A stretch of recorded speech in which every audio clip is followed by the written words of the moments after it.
Hello dear students, എല്ലാവർക്കും ട്യൂട്ടേഴ്സിൻ്റെ പുതിയൊരു വീഡിയോയിലേക്ക് സ്വാഗതം. ഇന്ന് നമ്മൾ കെമിസ്ട്രിയിലെ +1 ഇക്വിലിബ്രിയം എന്ന് പറയുന്ന ചാപ്റ്ററിലെ ഏറ്റവും ഇമ്പോർട്ടൻ്റ് ആയിട്ടുള്ള ഒരു ലോയാണ് പഠിക്കാൻ പോകുന്നത്. അപ്പോൾ ഇക്വിലിബ്രിയം എന്ന് പറയുന്ന ആ ഒരു കൺസെപ്റ്റ് തന്നെ ഏറ്റവും കൂടുതൽ ഡിപ്പെൻഡ് ചെയ്തിരിക്കുന്നത് ഈ ഒരു ലോയെ ബേസ് ചെയ്തിട്ടാണ്. അപ്പോൾ നമ്മൾ ഈ ഒരു ലോ പഠിക്കാതെ നമുക്ക് എന്ത് ചെയ്യാൻ പറ്റത്തില്ല, ഇക്വിലിബ്രിയത്തിനെ കുറിച്ചുള്ള ഒരു മുന്നോട്ടുള്ള കാര്യങ്ങളും പഠിക്കാൻ പറ്റില്ല. അപ്പോൾ ആ ഒരു പ്രിൻസിപ്പിൾ ആണ് ഏത്, നമ്മുടെ ലീ ഷാർലിയർ പ്രിൻസിപ്പിൾ. ഓക്കെ, അപ്പം ലീ ഷാർലിയർ പ്രിൻസിപ്പിൾ പണ്ട് നമ്മൾ ചിലപ്പം 10ാം ക്ലാസ്സിലോ വല്ലതും ചെറിയൊരു രീതിയിൽ വല്ല ഇത് പഠിച്ചു കാണും. ഇനി പഠിക്കാത്തവർക്കായിട്ട് നമുക്ക് ഇത് ഡീറ്റെയിൽഡായിട്ട് എന്ത് ചെയ്യാം, സ്റ്റഡി ചെയ്യാം. ഓക്കെ, അപ്പം നമുക്ക് ലീ ഷാർലിയർ പ്രിൻസിപ്പിൾ എന്താണെന്ന് നോക്കിയാലോ. ഓക്കെ, ആ ലീ ഷാർലിയർ പ്രിൻസിപ്പിൾ പറയുന്നതിന് മുമ്പ് ഞാനൊരു കാര്യം ചോദിച്ചോട്ടെ, എന്താ ഈ ഇക്വിലിബ്രിയം? നമ്മൾ ഈ ഇക്വിലിബ്രിയം കണ്ടീഷനിൽ മാത്രമേ നമ്മൾ ഈ ലോ അപ്ലൈ ചെയ്യത്തുള്ളൂ. അപ്പോൾ എന്താ ഇക്വിലിബ്രിയം എന്ന് പറഞ്ഞാൽ ഒന്നാലോചിച്ച് നോക്കിയാൽ എന്താ ഇക്വിലിബ്രിയം? നമുക്കറിയാം, ഒരു കെമിക്കൽ റിയാക്ഷൻ നടത്തുമ്പോൾ ആദ്യം നമ്മുടെ റിയാക്റ്റൻറ്റ് നമ്മൾ ലാർജ് ക്വാണ്ടിറ്റിയിൽ എടുക്കുന്നത്, പ്രോഡക്റ്റ് ഒന്നും എന്ത് ചെയ്തിട്ടില്ല, ഫോം ചെയ്തിട്ടുമില്ല. അപ്പോൾ എന്ത് ചെയ്യും, ആദ്യം റിയാക്ഷൻ്റെ സ്പീഡ് നല്ല ഫാസ്റ്റ് ആയിരിക്കും. കാരണം എന്തുകൊണ്ടാണ്, നമ്മുടെ റിയാക്റ്റൻറ്റിൻ്റെ എമൗണ്ട് ഭയങ്കര കൂടുതലാണ്. എന്ത് ചെയ്യും, കുറച്ച് കഴിയുമ്പോഴത്തേക്കിന് ഈ റിയാക്റ്റൻറ്റ് പതിയെ അതിൻ്റെ എമൗണ്ട് എന്ത് ചെയ്യുക, കുറഞ്ഞ് എന്താവും, അതേ സമയത്ത് പ്രൊഡക്റ്റിൻ്റെ എമൗണ്ട് എന്ത് ചെയ്യുകയും ചെയ്യും, കൂടുകയും ചെയ്യും. ഒരു പർട്ടിക്കുലർ സ്റ്റേജ് എത്തിക്കഴിയുമ്പം ആ റിയാക്ഷൻ്റെ സ്പീഡ് ഏകദേശം ഒരു കോൺസ്റ്റൻ്റ് ആയിരിക്കും. അതായത് എമൗണ്ട് ഓഫ് ദ റിയാക്റ്റൻറ്റും എമൗണ്ട് ഓഫ് ദ പ്രൊഡക്റ്റും ഏകദേശം തുല്യമാവും.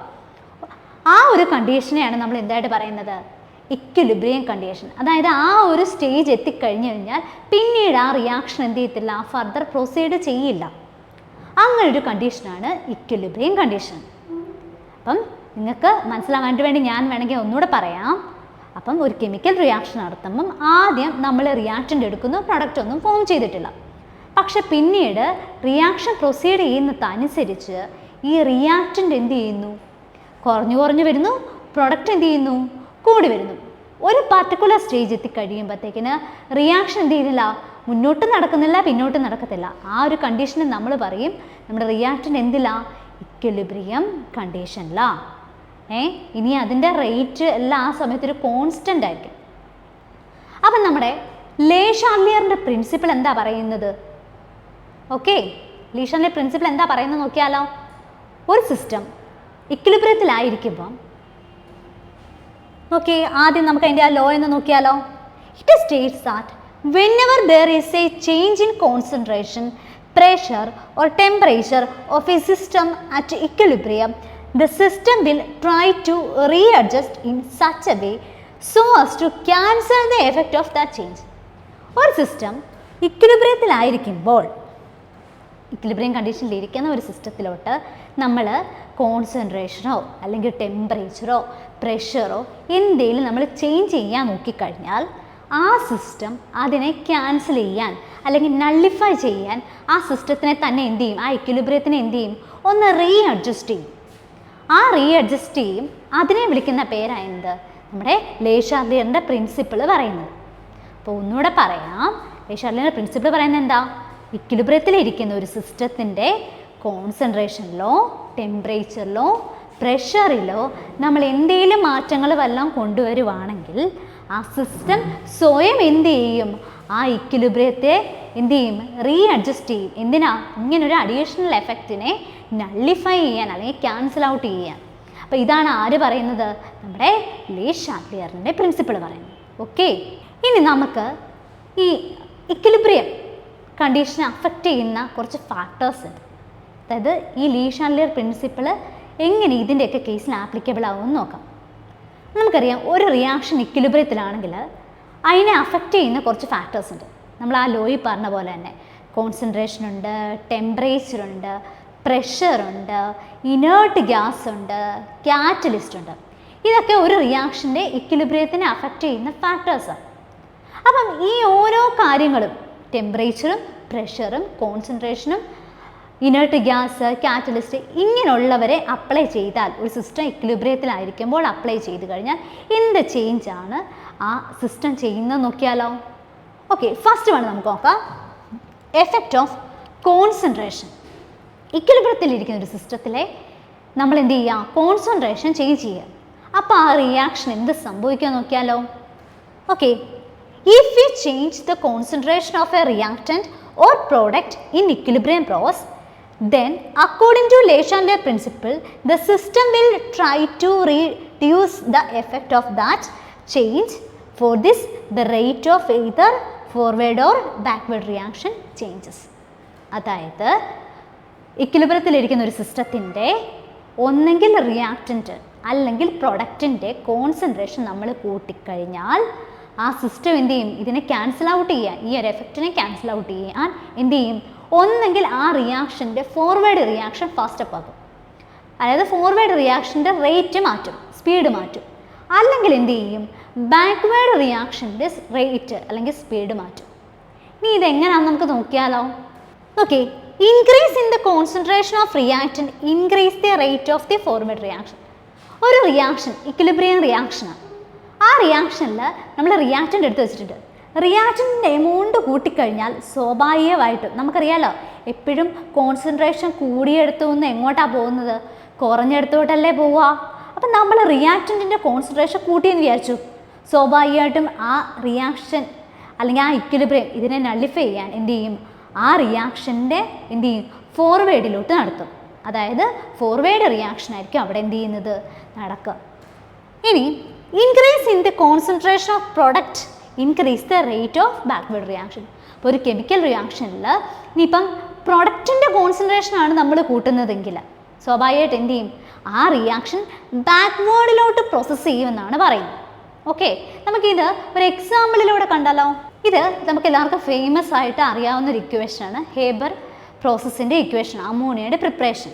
ഇതൊരു ഇക്വിലിബ്രിയം റിയാക്ഷനാണ്. നോക്കിക്കേ, നൈട്രജനും ഹൈഡ്രജനും തമ്മിൽ കമ്പൈൻ ചെയ്തിട്ട് എന്തുണ്ടാവുക, നമ്മുടെ അമോണിയ ഉണ്ടാവുക. ഇതൊരു ഇക്വിലിബ്രിയം റിയാക്ഷൻ. സപ്പോസ് നമ്മൾ ഈ റിയാക്ഷൻ്റെ റിയാക്റ്റൻസിൻ്റെ എമൗണ്ട് കൂട്ടി, അതായത് ഒന്നെങ്കിൽ നൈട്രജൻ്റെയോ ഹൈഡ്രജൻ്റെയോ എമൗണ്ട് എന്ത് ചെയ്യുക, നമ്മൾ ഇപ്പം റിയാക്റ്റൻറ്റിൻ്റെ എമൗണ്ട് എന്ത് ചെയ്യുന്നു, കൂട്ടുന്നു. റിയാക്റ്റൻറ്റിൻ്റെ എമൗണ്ട് കൂട്ടിക്കഴിഞ്ഞാൽ എന്ത് പറ്റും, നമുക്കറിയാലോ, കൂടിയെടുത്തു നിന്ന് എപ്പോഴും ആ റിയാക്ഷൻ എങ്ങോട്ടാണ് പോകുന്നത്, കുറഞ്ഞെടുത്തോട്ടല്ലേ. അപ്പം ഇവിടെ റിയാക്റ്റൻറ്റിൻ്റെ എമൗണ്ട് കൂട്ടിക്കഴിഞ്ഞാൽ ആ റിയാക്ഷൻ എങ്ങോട്ട് പ്രൊസീഡ് ചെയ്യും, ഫോർവേഡിലോട്ട് പ്രൊസീഡ് ചെയ്യും. അങ്ങനെ കൂടുതൽ പ്രോഡക്റ്റുകളുണ്ടാവും. ഓക്കെ, ഇനിയിപ്പം നമ്മൾ ഈ റിയാക്ഷനിലെ അമോണിയയുടെ കോൺസെൻട്രേഷൻ കൂട്ടുക അല്ലെങ്കിൽ പ്രൊഡക്റ്റിൻ്റെ കോൺസെൻട്രേഷൻ കൂട്ടുവാണെങ്കിൽ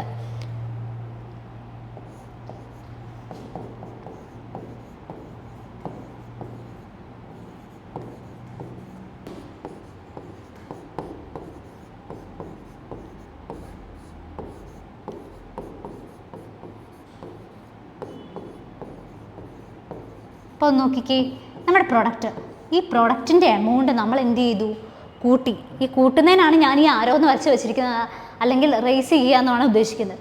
അപ്പോൾ ഇവിടുത്തെ നമ്മൾ അമോണിയയുടെ കോൺസെൻട്രേഷൻ കൂട്ടിക്കഴിഞ്ഞാൽ ഇത് എങ്ങോട്ട് ഷിഫ്റ്റ് ചെയ്യും, ഈ ഇക്വിലിബ്രിയം ബാക്ക്വേർഡിലോട്ട് ഷിഫ്റ്റ് ചെയ്യും. അങ്ങനെ കൂടുതൽ റിയാക്റ്റൻസ് ഫോം ചെയ്യും. ഇതാണ് നമ്മുടെ ഫസ്റ്റ് കണ്ടീഷൻ പറയുന്നത്. ഓക്കെ, അപ്പോൾ ഓർക്കുക, റിയാക്റ്റൻറ്റിൻ്റെ എമൗണ്ട് കൂടിക്കഴിഞ്ഞാൽ ആ റിയാക്ഷൻ ഫോർവേഡിലോട്ട് പ്രോസസ്സ് ചെയ്യും. ഇനി പ്രൊഡക്റ്റിൻ്റെ എമൗണ്ട് ആണ് നമ്മൾ കൂട്ടുന്നതെങ്കിൽ ആ റിയാക്ഷൻ എന്ത് ചെയ്യും, ബാക്ക്വേർഡിലോട്ടായിരിക്കും പ്രോസസ്സ് ചെയ്യുക. ഇങ്ങനെയാണ് ആ റിയാക്ഷൻ അല്ലെങ്കിൽ ആ ഇക്വിലിബ്രിയം സിസ്റ്റം എന്ത് ചെയ്യുന്നത്, കോൺസെൻട്രേഷനിലുണ്ടാവുന്ന ചേഞ്ചിനെ നള്ളിഫൈ ചെയ്യുന്നത്. എല്ലാവർക്കും ക്ലിയർ ആണോ ഇത്? നമുക്കിനി അടുത്ത ഫാക്ടർ നോക്കിയാലോ. ഇനി രണ്ടാമത്തെ ഫാക്ടറാണ് പ്രഷർ. പ്രഷറിന് എന്തെങ്കിലും ചേഞ്ച് വന്നു കഴിഞ്ഞാൽ ഇക്വിലിബ്രിയത്തിന് എന്ത് പറ്റും, അല്ലെങ്കിൽ ആ റിയാക്ഷൻ എന്ത് പറ്റും. Okay, applicable only in gaseous reaction. അപ്പം ഈ പ്രഷർ എന്ന് പറയുന്ന ആ ഒരു കൺസെപ്റ്റ് എങ്ങനെയുള്ള സിസ്റ്റത്തിന് മാത്രമേ ആപ്ലിക്കബിൾ ഉള്ളൂ, ഗേഷ്യസ് സിസ്റ്റം. കാരണം നമുക്കറിയാമല്ലോ, ഗ്യാസസിനെ മാത്രം നമുക്ക് പ്രഷർ അപ്ലൈ ചെയ്താൽ അവരെന്ത് ചെയ്യും, കംപ്രസ് ചെയ്യും.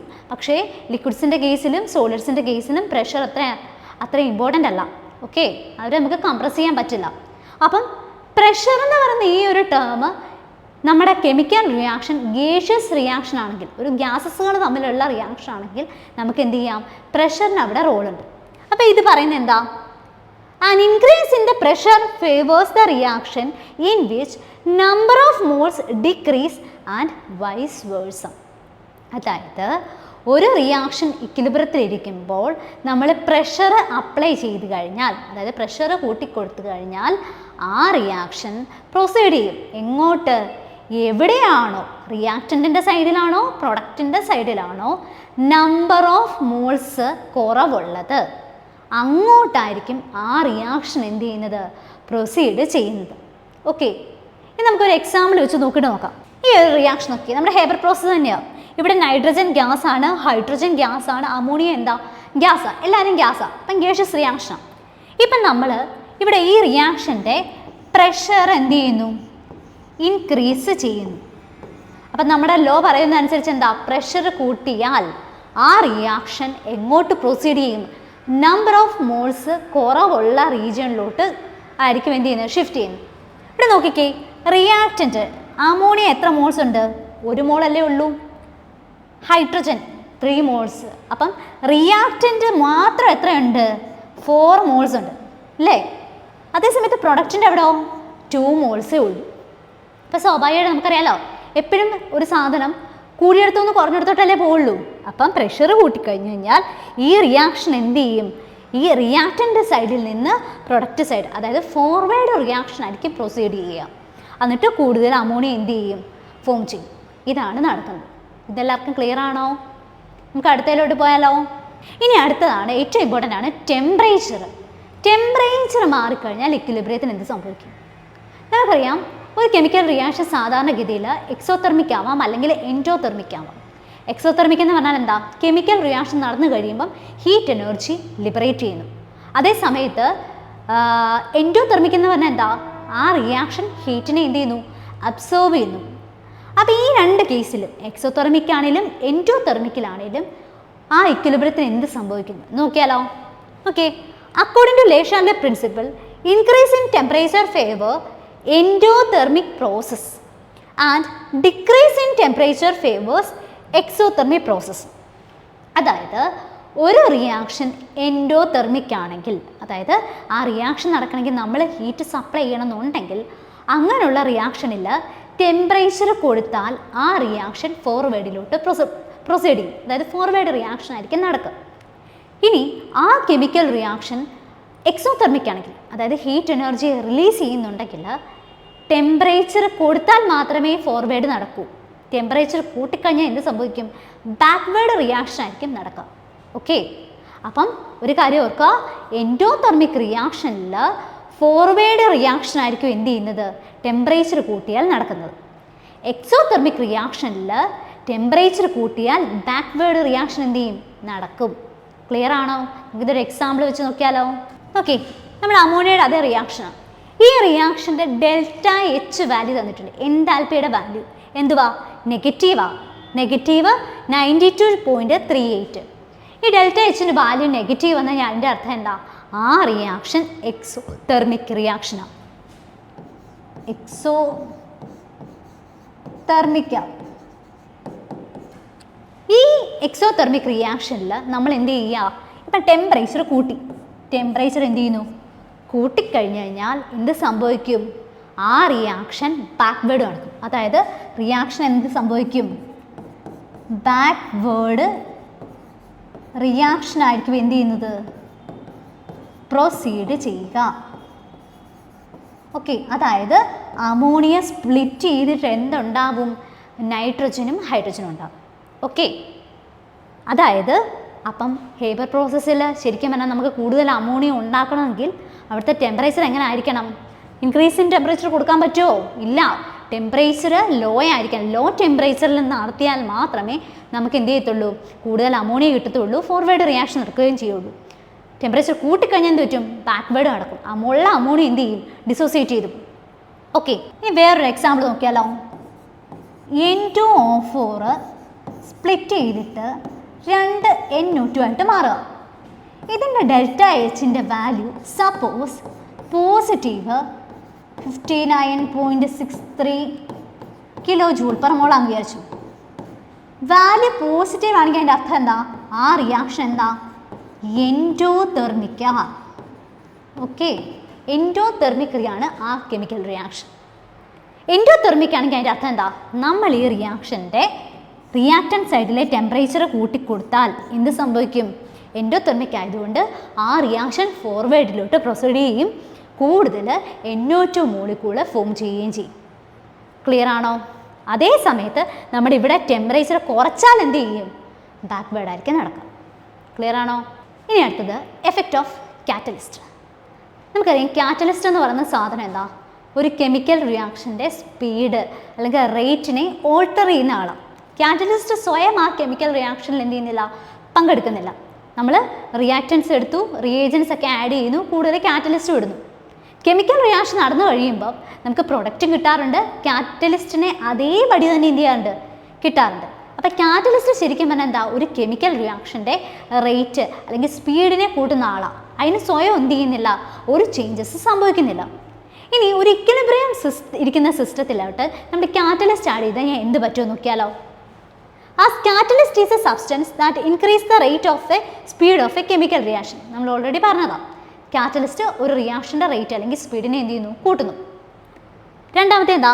In an equilibrium reaction catalyst increase the rate of forward and backward reaction simultaneously and helps to attain the equilibrium faster. അതായത് ഒരു കെമിക്കൽ റിയാക്ഷൻ സ്റ്റാർട്ട് ചെയ്തു, നമ്മൾ കാറ്റലിസ്റ്റ് ആഡ് ചെയ്തു, അത് എന്ത് ചെയ്യും? ഫോർവേഡ് റിയാക്ഷൻ്റെ ബാക്ക്വേർഡ് റിയാക്ഷൻ്റെ രണ്ടിൻ്റെ സ്പീഡ് ഒരേപോലെ ഒരേ സമയത്ത് എന്ത് ചെയ്യും? ഇൻക്രീസ് ചെയ്യും. അപ്പോൾ കാറ്റലിസ്റ്റ് ഉപയോഗിച്ച് കഴിഞ്ഞാലുള്ള ഗുണം എന്താ?